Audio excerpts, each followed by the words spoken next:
Breaking news MLC Duvvada Srinivas missing అంటూ వస్తున్న వార్తలు ప్రస్తుతం కలకలం రేపుతున్నాయి. పవన్ పై అనుచిత వ్యాఖ్యల కేసులో దువ్వాడ శ్రీనివాస్ విచారణకు హాజరు కావాల్సి ఉండగా ఇంటి నుంచి బయలుదేరి 2 గంటలు దాటినా ఆయన పిఎస్ కు చేరుకోలేదు. అయితే దువ్వాడ శ్రీనివాస్ ను పోలీసులే అరెస్టు చేసి ఉంటారని దివ్వెల మాధురి ఆరోపిస్తుండగా తమకు సంబంధం లేదని పోలీసులు అంటున్నారు.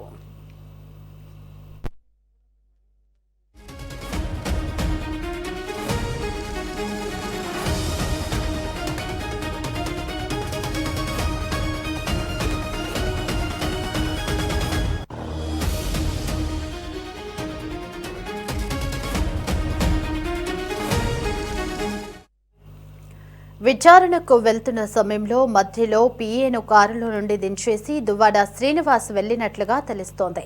అయితే ఆయన ఎటువైపు వెళ్లారనేది ప్రస్తుతం మిస్టరీగా మారింది.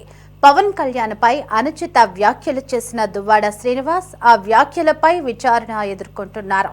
ఇక ఈ క్రమంలో విచారణకు హాజరు కావాల్సిన శ్రీనివాస్ మిస్ కావడం చర్చనీయాంశంగా మారింది.